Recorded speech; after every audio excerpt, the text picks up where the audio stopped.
Welcome to channel दोस्तों। तो कैसे हैं आप लोग? आशा करते हैं कि आप लोग अच्छे होंगे, मस्त होंगे। जैसे कि दोस्तों आप लोगों को पता होगा, अभी जो हम लोग का सीरीज चल रहा है वो क्लास 10 का यानी कि बिहार एनसीईआरटी और एससीईआरटी बुक का दोस्तों सीरीज चल रहा है। जो भी आपका मोस्ट इम्पोर्टेंट होने वाले हैं पॉइंट आपका टीआरई एग्जाम को लेकर दोस्तों, उसके लिए ये क्लास चल रही है। ठीक है, तो ये वीडियो नंबर 3 होने वाली है। वीडियो नंबर 2 ऑलरेडी क्लास 10 का हिस्ट्री का ऑलरेडी चैनल पर दोस्तों अपलोड कर दिया गया है। अगर कि आप लोग ये डायरेक्ट वीडियो देख रहे हैं तो इससे पहले जाकर वो 3 वीडियो देख लीजिए, ताकि इसमें आपको पढ़ने मतलब समझने की थोड़ा सा अच्छा हो जाए, सहूलियत हो जाए। ठीक, 3 वीडियो नहीं, शायद 2 वीडियो ही अपलोड किए गए हैं, जिसमें हम लोग चैप्टर नंबर 4 तक पढ़ चुके हैं। ठीक, इसमें जैसे कि क्लास 10 का जब दोस्तों एससीईआरटी बुक में आप पढ़ना स्टार्ट कीजिएगा तो इसमें total number of chapter 8 chapter दिए गए हैं। जैसे कि आपको बताते चले कि डेली के वीडियो में दोस्तों 2-2 चैप्टर मैं आप लोगों को क्लियर कराते चल रहा हूँ। तो चैप्टर नंबर 4 तक ऑलरेडी डन हो गया था। आज जो हम लोग पढ़ने वाले हैं चैप्टर 5 और 6 पढ़ने वाले हैं दोस्तों। तो चलते हैं डायरेक्ट हम अपने कंटेंट के ऊपर, चैप्टर नंबर 5 के ऊपर। ठीक, चैप्टर नंबर 3 तक हम लोग 3-4 तक पढ़ लिए थे। चैप्टर नंबर 5 के तरफ बढ़ते हैं। जैसे ही चैप्टर नंबर 5 में आइएगा दोस्तों, तो यहाँ पे आपका जो चैप्टर मिलता है यहाँ पे, जैसे कि देख सकते हैं, जब आप बिहार एससीईआरटी बुक का क्लास 10 का चैप्टर नंबर 5 पढ़ना स्टार्ट करते हैं दोस्त, तो उसका नाम है अर्थव्यवस्था और आजीविका। ठीक है, आगे बढ़ने से पहले अगर कि आप चैनल पर नए हैं तो जल्दी से पहले चैनल को सब्सक्राइब कर ले तथा वीडियो को दोस्तों लाइक कर ले, ताकि आने वाला जो भी अपडेट हो आपको जल्दी से जल्दी मिल सके, तथा ज़्यादा से ज़्यादा इस वीडियो को शेयर करें ताकि आपके दोस्तों को भी थोड़ा सा इससे फ़ायदा हो ले। ठीक है, चलिए हम लोग स्टार्ट करते हैं। जैसे कि पता होगा दोस्तों, अक्टूबर में आपका टीआरई 2 का नोटिफिकेशन आने वाला है और नवंबर लास्ट या दिसंबर तक आपका एग्जाम होगा। तो उसी को देखते हुए दोस्तों ये सीरीज चल रहा है, ताकि एक आपका अच्छे से अंडरस्टैंडिंग बन जाए हर एक चीज़ के बारे में, ताकि एग्जाम में जाए तो आप अच्छे से अच्छे परफॉर्म कर सके। ठीक, तो चलिए स्टार्ट करते हैं। चैप्टर नंबर 5 में दोस्तों, जिसका नाम है अर्थव्यवस्था और आजीविका, इसमें देखते हैं क्या कुछ आपका इंपॉर्टेंट रहने वाला है। ब्रिटेन विश्व का पहला देश बना जहां कृषि जांच क्षेत्र का उद्योग जगत में मशीनीकरण का प्रारंभ हुआ। आपको डायरेक्ट सवाल देखने को मिलेगा कि कृषि के क्षेत्र में मशीनीकरण सबसे पहले किस देश में प्रारंभ हुआ, तो आपको एक बात याद रखना होगा, वो प्रारंभ हुआ ब्रिटेन में। ठीक है, अगला पॉइंट की तरफ बढ़ते हैं। अगला पॉइंट जैसे कि यहाँ पे देख सकते हैं, ये सॉन्ग नहीं, ये सन है। सन 1750 ईस्वी के बीच दोस्तों ब्रिटेन मुख्य रूप से कृषि प्रधान देश था, जिसमें देश की 80% जनसंख्या गांव में निवास करती थी। देख सकते हैं 1750 और अभी के समय में ब्रिटेन कहां से कहां पहुंच गया। 1750 की बात है दोस्तों, जब वो भी कृषि प्रधान देश था, जैसे हमारा भारत कृषि प्रधान देश है। अब जहां उसकी 1750 ईस्वी की ये बात है, वहां के 80% जनसंख्या जो थी दोस्तों गाँव में निवास करती है, और अभी के हालात बिल्कुल उल्टा हो चुका है वहाँ का। ठीक, अगला पॉइंट की तरफ बढ़ते हैं। 1769 ईस्वी में बाल्टन निवासी रिचर्ड आर्कराइट ने सूत काटने की मशीन स्पिनिंग फ्रेम नामक एक मशीन बनाई, जो जल शक्ति से चलता था। तो डायरेक्ट आपसे पूछा जाएगा, स्पिनिंग फ्रेम मशीन का आविष्कार किसने किया? तो रिचर्ड आर्कराइट ने किया था।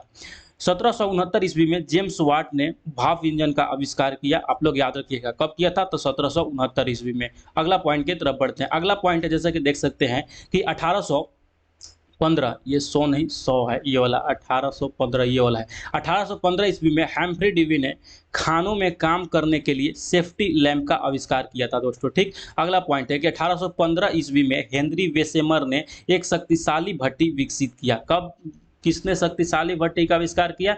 हेनरी वेसेमर ने 1815 ईस्वी में यह किया था। अगला है पॉइंट कि लिवरपूल में स्थित लंकाशायर सूती वस्त्र उद्योग का केंद्र था दोस्तों, और मैनचेस्टर भी सूती वस्त्र का केंद्र था, जो एक बड़ा केंद्र था सूती वस्त्र का। तो आपको याद रखिएगा, जो लिवरपूल में था दोस्तों ये लंकाशायर, ये सूती वस्त्र का केंद्र था, तथा जो मैनचेस्टर था वो भी सूती वस्त्र का केंद्र था। आपको ये दोनों पॉइंट याद रखिएगा। हमेशा पूछता है मैनचेस्टर को मतलब किस चीज़ के लिए प्रसिद्ध है, तो सूती वस्त्र के लिए वो प्रसिद्ध था। अगला पॉइंट है, भारत को एक बोला जाता है पूर्व का मैनचेस्टर। किस मतलब शहर को बोला जाता है भारत का पूर्व का मैनचेस्टर? आप जरूर से जरूर कमेंट सेक्शन में बताइएगा, पता होगा तो। ये पॉइंट, अगला पॉइंट जैसे कि देख सकते हैं दोस्त, है कि अंग्रेजी व्यापारी के एक एजेंट भारतीय कारीगरों को कम दाम पर काम करवाते थे। इन एजेंटों को गुमास्ता कहा जाता था। आपसे डायरेक्ट पूछा जाएगा इनमें से गुमास्ता का क्या अर्थ है, तो गुमास्ता है मतलब इसको कहा जाता है दोस्तों, वह एक अंग्रेज व्यापारी होता था और भारत के लोगों को वहाँ पर ले जाकर बहुत कम दामों पर उसे काम करवाता था। ठीक है, तो आप समझ गए, ये आप वर्ड याद रखिएगा, गुमास्ता।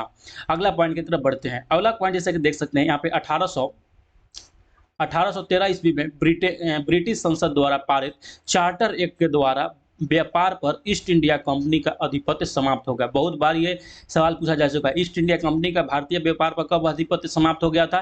तो 1813 के चार्टर एक्ट के द्वारा ये किया गया था। ठीक, अगला पॉइंट है कि सर्वप्रथम सूती कपड़े की मिल की नींव, ये न्यू वाला है, ये न्यू, वो न्यू मत याद रखिएगा, यहाँ पे न्यू 1851 ईस्वी में मुंबई में डाली गई।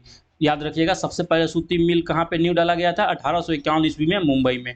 पारसी व्यापारी कवास जी के द्वारा 1854 ईस्वी में पहला सूती कारखाना का निर्माण हुआ। ये बहुत ही इंपॉर्टेंट पॉइंट है, याद रखिएगा। 1917 ईस्वी में दोस्तों कोलकाता में देश की पहली जूट मिल एक मारवाड़ी व्यवसायी हुकुम चंद के द्वारा स्थापित किया गया। सबसे पहला जूट का मिल स्थापित किया गया कोलकाता में हुकुम चंद के द्वारा 1913 ईस्वी में। ठीक, सबसे पहल यह लिमिटेड कंपनी के रूप में बिरला ब्रदर्स की स्थापना हुई। आपको याद रखें 1869 में पहल एक लिमिटेड कंपनी, यानी कि प्राइवेट जो लिमिटेड होता था ना, वो लिमिटेड कंपनी का जो सबसे पहले दोस्तों स्थापना हुआ था वो हुआ था बिरला ब्रदर्स का हुआ था। आप लोग ये चीज़ों को याद रखिएगा। अगला पॉइंट की तरफ बढ़ते हैं। अगला पॉइंट जैसे कि यहाँ पे देख सकते हैं कि 1960 ईस्वी में दोस्तों जमशेदजी टाटा ने बिहार के साक्षी नहीं, ये साक्षी है, ये साक्षी वाला, साक्षी नाम का स्थान पर Tata iron and steel company, जिसको टिस्को ही बोला जाता है, की स्थापना की। उन्होंने 1910 ईस्वी में दोस्तों Tata hydraulic electric power station की स्थापना की। भारत में अभी 7 स्टील प्लांट है, आपको याद रखिएगा। ठीक, तो ये आप लोग समझ गए कि जो सबसे पहले टाटा एंड आयरन स्टील की स्थापना जो हुआ था जमशेदजी टाटा के द्वारा 1960 ईस्वी में सांची में हुआ था, जो पहले बिहार में था, अब झारखंड में है। अगला पॉइंट की तरफ बढ़ते हैं। अगला पॉइंट है कि भारत में कोयला उद्योग का प्रारंभ दोस्तों 1814 ईस्वी में हुआ, जो रानीगंज पश्चिम बंगाल के कोयले की खुदाई का काम प्रारंभ किया गया था। सबसे पहले कोयला उद्योग का प्रारंभ हुआ 1814 ईस्वी में, कहाँ पे? रानीगंज पश्चिम बंगाल में। अगला पॉइंट की तरफ बढ़ते हैं। 1924 ईस्वी में टीन उद्योग, कागज उद्योग, केमिकल उद्योग, चीनी उद्योग आदि की स्थापना हुई। आपको याद रखना चाहिए कि भारत में चीनी उद्योग या कागज उद्योग या टीन उद्योग का मतलब कब ये उत्पादन स्टार्ट हुआ, तो वो हुआ था 1924 ईस्वी में। ठीक, अगला पॉइंट है कि 1930 के दशक में दोस्तों सीमेंट और शीशे के उद्योग की स्थापना हुई। भारत में 1895 ईस्वी में पंजाब नेशनल बैंक 1906 में, बैंक ऑफ इंडिया 1960 में, इंडियन बैंक 1911 में, सेंट्रल बैंक 1913 में, द बैंक ऑफ मैसूर की स्थापना हुई। आपको याद रखिएगा 1895 ईस्वी में दोस्तों पंजाब नेशनल बैंक की स्थापना होती है और 1906 ईस्वी में बैंक ऑफ इंडिया की स्थापना होती है। ठीक, 1960 में इंडियन बैंक की स्थापना होती है, 1911 में सेंट्रल बैंक की स्थापना होती है और 1913 में द बैंक ऑफ मैसूर की स्थापना होती है। ये सवाल हमेशा पूछा जाता है। सबसे खास कर देखिए, इनमें जो आपको याद रखने वाला चीज़ है वो आप याद रखिएगा, पीएनबी का, पंजाब नेशनल बैंक का हमेशा पूछा जाता है। पंजाब नेशनल बैंक का दोस्तों कब स्थापना हुआ था? तो वो हुआ था 1895 ईस्वी में इसका स्थापना हुआ था। ठीक, और एक याद रखिएगा बैंक ऑफ इंडिया का 1906 ईस्वी में बैंक ऑफ इंडिया का स्थापना हुआ था। ये दोनों इंपॉर्टेंट है। अगला पॉइंट जैसे कि यहाँ पे देख सकते हैं 21 अक्टूबर 1920 ईस्वी को दोस्तों अखिल भारतीय ट्रेड यूनियन कांग्रेस की स्थापना हुई, जिसके प्रधान लाला लाजपत राय को बनाया गया। अखिल भारतीय ट्रेड यूनियन की स्थापना कब हुई? 1920 ईस्वी में। इसके प्रधान कौन बनाए गए? तो लाला लाजपत राय बनाए गए। आप लोग याद रखिएगा। अगला पॉइंट निकल कर आपका यहाँ पे आता है कि 1920 ईस्वी में अंतर्राष्ट्रीय श्रम संगठन की स्थापना की गई। अंतर्राष्ट्रीय संगठन, ये इंटरनेशनल लेबर ऑर्गेनाइजेशन, यहाँ पे ILO होता है। इसका मतलब मुख्यालय कहाँ है? आपको कमेंट सेक्शन में जरूर से जरूर बताना है ILO का मुख्यालय कहाँ है। तो देख सकते हैं जितना भी इंपॉर्टेंट पॉइंट है दोस्तों आपके बुक्स में दिए हुए सारे को मैंने एक जगह इकट्ठा कर दिए हैं, ताकि आपको एग्जाम में ज़्यादा इधर उधर भटकने की जरूरत न हो। डायरेक्ट ये पढ़ लीजिएगा तो समझिए कि आप 2 बार 3 बार किताब पढ़ लीजिएगा, क्योंकि किताब में एक एक चीज़ जो इंपॉर्टेंट नहीं है, अगर किताब पढ़ेगा वो सब पढ़ने पड़ेगा। और मेरा नोट्स पढ़ लीजिएगा तो सारा का सारा समझिए कि एक जगह मिल जाएगा आपको। अगला पॉइंट जैसे कि देख सकते हैं 1926 ईस्वी में दोस्तों मजदूर संघ अधिनियम पारित हुआ। ठीक, मजदूर संघ अधिनियम कब पारित हुआ? 1926 ईस्वी में। 1948 ईस्वी में न्यूनतम मजदूरी कानून पारित हुआ। ठीक है, 1948 ईस्वी में। अगला पॉइंट है कि मजदूरों की स्थिति के सुधार के लिए 1962 ईस्वी में केंद्र सरकार ने राष्ट्रीय श्रम आयोग की स्थापना किया। भारत में राष्ट्रीय श्रम आयोग की स्थापना कब किया गया? तो वो किया गया 1962 ईस्वी में, आप लोग याद रखिएगा। तो यहाँ पे आपका जो भी पॉइंट था चैप्टर नंबर 5 से दोस्तों, अर्थव्यवस्था और आजीविका से, ये चैप्टर नंबर 5 से वो सारा का सारा कंप्लीट होता है। और इसके बाद यहाँ पे दिया गया है आपका एमसीक्यू, यानी कि इस चैप्टर में जो भी क्वेश्चन दिया गया है उसको करना है। इससे स्टार्ट कर आगे बढ़ने से पहले दोस्तों आपको बताना चाहूँगा कि जिसको भी इसका पीडीएफ चाहिए या कोई भी नोट्स चाहिए, टोटल नोट्स क्लास 6 to 8 का नोट्स चाहिए या 9-10 का कोई भी सब्जेक्ट का नोट्स चाहिए, तो हमारा दिए गए नंबर पर, जैसे कि यहाँ पर नंबर मैं लिख दे रहा हूँ 91 76 800 3 4 और 5, ये मोबाइल नंबर है दोस्तों। यहाँ पे 9176 9176800345 इस नंबर पर दोस्तों आप हमको व्हाट्सएप कर दीजिएगा। और जो भी आपका मतलब नोट्स में चाहिएगा तो मैं थोड़ा सा कुछ मिनिमम फी लूँगा आपसे और सारा का सारा नोट्स आपको प्रोवाइड करा दूँगा। ये जो नोट्स होंगे दोस्तों बहुत ही बेहतरीन तरीका के होंगे, आपको मैं गारंटी के साथ कह सकता हूँ। पूरे यूट्यूब में, पूरा मार्केट में खोज लीजिएगा तो ये चीज़ नहीं मिलेगा जो मैं आपको दूँगा, ठीक है। तो जिसको भी चाहिए होगा आप यहाँ पे इस नंबर पे हमको व्हाट्सएप कर दीजिएगा। फिर से बोल दे रहा हूँ number 9176800345,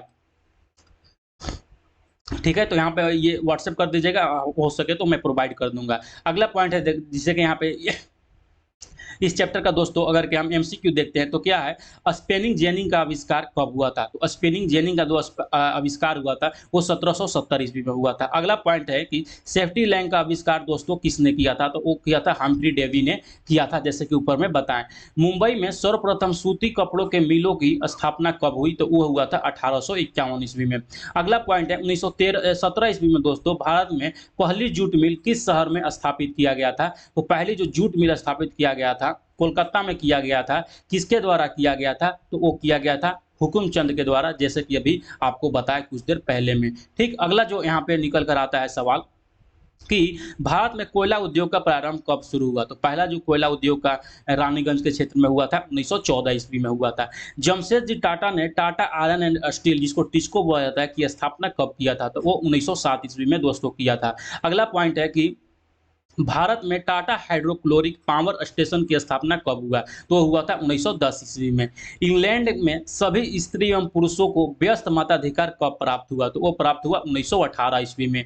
Akhil Bharatiya trade union Congress की स्थापना कब किया गया? तो वो किया गया 1920 ईस्वी में दोस्तों। भारत के लिए पहला फैक्ट्री एक्ट कब लागू किया गया? तो वो किया गया 1881 ईस्वी में। ये सारा सवाल VVI सवाल है, तो आप लोग इसको जरूर से जरूर याद कर लीजिएगा। इसके बाद हम अगले चैप्टर में, आपका यहाँ पे ये चैप्टर नंबर 5 खत्म होता है और स्टार्ट होता है चैप्टर नंबर 6 दोस्तों। चैप्टर नंबर 6 का जो नाम है शहरीकरण एवं शहरी जीवन, ठीक है। तो हम शहर के बारे में पढ़ेंगे कि शहर में क्या क्या फायदे हैं। फायदे नहीं मतलब इससे पहले जो जैसा भी जो ब्रिटेन के बारे में हम लोग इस चैप्टर में पढ़ रहे हैं, तो ब्रिटेन का शहरीकरण और शहरी जीवन और भारत का शहरी जीवन में क्या अंतर है, यही हम पढ़ेंगे। जैसे कि पहला ही पॉइंट आते हैं इस चैप्टर में, अगर के आते हैं क्लास 10 का चैप्टर नंबर 6 में, तो लंदन के काम चलाऊ और अक्सर बेहिसाब भीड़ वाले अपार्टमेंट के मकान को टेनीमेंटस कहा जाता था। तो आपको याद ये डायरेक्ट पूछा जाएगा इनमें से टेनीमेंटस क्या था? तो टेनीमेंटस क्या था दोस्तों? लंदन में काम चलाऊ जो घर था और उसमें बहुत ज़्यादा भीड़ रहते थे उस अपार्टमेंट में, उसको टेनीमेंटस कहा जाता था। तो आप लोग याद रखिएगा। अगला पॉइंट है कि लंदन का हरित पट्टी विकसित करके देहात और शहर की दूरी को कम करने के उपाय की अवधारणा का वास्तुकार जेनेवर हावर्ड ने एवेनेजर हावर्ड ने गार्डन सिटी का नाम दिया था। यानी कि जो देहाती क्षेत्र था दोस्तों और शहरी क्षेत्र था, उसको दोनों को मतलब डिस्टेंस कम करने के लिए, दोनों को एक तरह मिलाने के लिए क्या अवधारणा दिया गया था कि मतलब वास्तुकार था जो दोनों एक लंदन में हरित पट्टी विकसित किया गया, तो उसको बोला गया गार्डन सिटी बोला गया। इसका जो वास्तुकार था दोस्तों हावर्ड था। आप लोग ये चीज़ को याद रखिएगा। अगला पॉइंट है यूरोपीय शहरों में यहूदियों की बस्ती को दोस्तों घेंटो कहा जाता था। याद रखिएगा घेंटो क्या था? यूरोप में यहूदियों की बस्ती था। 1856 ईस्वी में अंग्रेजी यात्री रॉल्फ फिच ने पटना नगर का भ्रमण किया। रॉल्फ फिच पटना कब आया था दोस्तों? तो 1856 ईस्वी में आया था। आप लोग ये चीज़ को याद रखिएगा। अगला पॉइंट है यहाँ पे निकल कर आता है कि 1666 ईस्वी में सिखों के 10वें गुरु और अंतिम गुरु गोविंद सिंह का जन्म पटना में हुआ था। यानी कि सिखों का जो सिख धर्म का 10वें गुरु थे वही अंतिम गुरु थे। कौन थे? गुरु गोविंद सिंह थे। इनका जन्म पटना में 1666 ईस्वी में हुआ था, याद रखिएगा। मुगल राजकुमार अजीमो शान ने पटना का नव निर्माण कराकर इसे अजीमाबाद नाम दिया था। तो आपको याद रहा होना चाहिए अजीमाबाद का नगर की स्थापना किसने किया था? तो अजीमो शान ने किया था। ये आप लोग याद रखिएगा। अगला पॉइंट है कि अनाज भंडारण के लिए पटना गोल घर का निर्माण 1786 ईस्वी में कराया गया था। ये भी है दोस्तों, बहुत बार सवाल ये पूछा जा चुका है कि पटना गोल घर का निर्माण का मुख्य उद्देश्य क्या था? तो वो था अन्न भंडारण के लिए। कब किया गया था? तो 1786 ईस्वी में किया गया था। आप लोग ये दोनों चीज याद रखिएगा, ठीक। अगला पॉइंट के तरफ बढ़ते हैं। जैसे कि यहाँ पे अगला पॉइंट में आइएगा, 1911 ईस्वी में दोस्तों दिल्ली दरबार में बिहार को पृथक राज्य का दर्जा दिया गया तथा 1912 ईस्वी में बिहार एवं उड़ीसा को बंगाल से पृथक कर दिया गया। तो बंगाल से दोस्तों बिहार और उड़ीसा कब अलग हुआ? तो 1912 ईस्वी में हुआ अलग। याद रखिएगा, यहाँ पे 2-3 प्रकार का सवाल बनते हैं। बंगाल से बिहार और उड़ीसा 1912 ईस्वी में 2 राज्य अलग हुए, ठीक। और अब जो उड़ीसा और बिहार है दोस्तों, उड़ीसा बिहार 1936 ईस्वी में ये दोनों राज्य फिर से अलग अलग हो गए। तो ये दोनों चीज़ आप लोग याद रखिएगा और ये दोनों में कन्फ्यूज नहीं होइएगा। बंगाल से बिहार और उड़ीसा हुआ अलग 1912 ईस्वी में और फिर उड़ीसा और बिहार अलग हुआ 1936 ईस्वी में। ये दोनों चीज़ याद रखिएगा। यहाँ पे आपका चैप्टर नंबर 6 भी समाप्त होता है और इसमें देख लेते हैं आपका क्या-क्या मोस्ट इंपोर्टेंट सवाल है आपका टीआरई एग्जाम के लिए। इतना पढ़ लो ना यार, जो भी एग्जाम में बैठोगे जाके सवाल सही करके ही आओगे। देख लेना इस बार के एग्जाम में, क्योंकि जो लास्ट एग्जाम हुआ था उसको हूबहू देखते हुए ये सारा चीज़ मैंने रेडी किया है। देखिए पहला सवाल यहाँ पे निकल कर आता है कि सामंती व्यवस्था से हटकर किस प्रकार की शहरी व्यवस्था की प्रवृत्ति बढ़ी? तो प्रगतिशील प्रवृत्ति बढ़ी। आप लोग याद रखिएगा। शहर की आधुनिक व्यक्ति का किस प्रकार का क्षेत्र माना जाता है? उसको बोला जाता है प्रभाव क्षेत्र। अस्थायी कृषि के प्रभाव से कैसा जमाव संभव हुआ? संपत्ति का जमाव संभव हुआ। एक व्यक्ति एवं उद्यमी प्रवृत्ति से प्रेरित किस प्रकार की अर्थव्यवस्था लागू की गई? मुद्रा प्रधान अर्थव्यवस्था। याद रखिए। आधुनिक काल में औद्योगिकीकरण ने किसके स्वरूप को महान रूप से प्रभावित किया? शहरीकरण जनसंख्या घनत्व सबसे अधिक कहाँ होता है? ये थोड़ा-सा यहाँ पे ये समझ नहीं आ रहा है, ये गलत लग रहा है, टाइप किया गया है इसमें। तो यहाँ पे जनसंख्या का घनत्व सबसे अधिक कहाँ होता है? तो होता है महानगर में, याद रखिएगा। 1810 से 1880 तक दोस्तों लंदन की आबादी 10 लाख से बढ़कर कहाँ तक पहुँच गई थी? तो पहुँच गई थी 40 लाख तक। लंदन में अनिवार्य प्राथमिक शिक्षा कब लागू किया गया? 1870 ईस्वी में लागू किया गया। अगला पॉइंट है कि कौन सा सामाजिक वर्ग बुद्धिजीवी वर्ग के रूप में उभर कर सामने आया? तो हुआ मध्यम वर्ग। पूंजीपति वर्ग के द्वारा किस वर्ग का शोषण हुआ? तो सभी वर्गों का। ये भी वर्तमान समय में यही चल रहा है। जिसके पास भी पैसा होगा, जिसके पास भी ताकत होगा, उस सभी वर्गों का, इसमें कोई जाति धर्म नहीं देखा जाएगा, सबका वो शोषण करेगा। इसीलिए सबको कहते हैं पढ़ो लिखो, पैसा वैसा कमाओ और समाज में प्रबल स्थिति में रहा कीजिए आप लोग। अगला सवाल है कि गिरमिटिया मजदूर बिहार के किस क्षेत्र में भेजे जाते थे? तो भेजे जाते थे पश्चिमी क्षेत्र में। विश्व बाजार का विस्तार आधुनिक काल में किस समय में प्रारंभ हुआ दोस्तों? तो विश्व बाजार का जो विस्तार हुआ था 18वीं शताब्दी में। तो यहाँ से आपका दोस्तों 5 और 6 का जो भी इंपॉर्टेंट सवाल था और जो भी फैक्ट था आपका, जो भी वहाँ से सवाल बन सकते थे, सारा का सारा क्लियर हुआ। आने वाले वीडियो, आज ही के रात में वीडियो दोस्तों एक और अपलोड होगी, जिसमें कि क्लास 7 और 8 यहाँ पे पढ़ाकर हमारा चैप्टर ये क्लास 10 का हिस्ट्री खत्म हो जाएगा, ठीक। इसके बाद देखते हैं कौन सा स्टार्ट किया जाएगा। उसके बाद चलिए अब इस वीडियो को यहीं पे ख़त्म करते हैं और वीडियो को जाने से पहले अपने दोस्तों को भी बताया कीजिए कि यहाँ पे अच्छे से तैयारी कराया जा रहा है दोस्तों, और अपने थोड़ा सा हमको भी सपोर्ट कीजिए। चलिए ठीक है, मिलते हैं नेक्स्ट वीडियो में। तब तक के लिए पढ़ते रहिए, मुस्कुराते रहिए। Bye bye.